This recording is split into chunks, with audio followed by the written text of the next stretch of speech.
Hello guys, जय जगन्नाथ। मु बहुत दिन है ट्राए करूली जानवी कपूर दही तड़का रेसिपी ट्राए करने। आज मत चांस मिली तो मु ट्राए करुच्ची। फर्स्ट तेल गरम करदे कड़ई रे।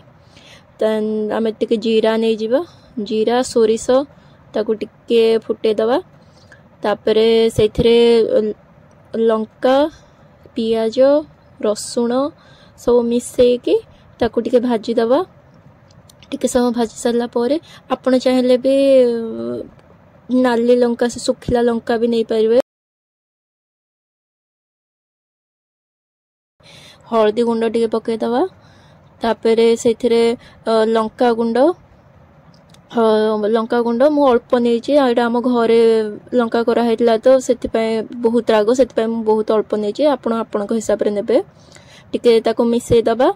मिसेकी भाजी सारा पर मसला गुंड आपण घरे जो मसला थे आप मसला ने। मुझे चिकेन मसला नहीं, चिकेन मसला को टिके पकई सारा पर ताको टिके मिसेदबा।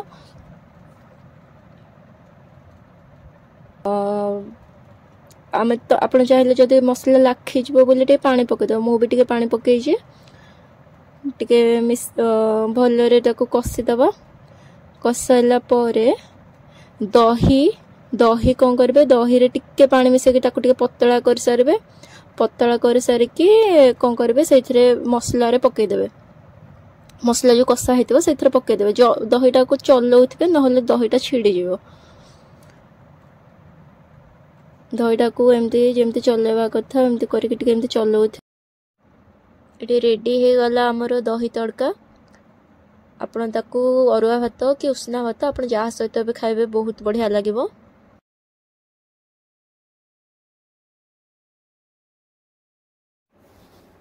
आम घरे आज होता उषना भात। तो उषना भात सहित मामा करथिला आलू भजा, आलू चकटा भजा, मिक्स तरकारी, डाली आ मु तो करथिली दही तड़का।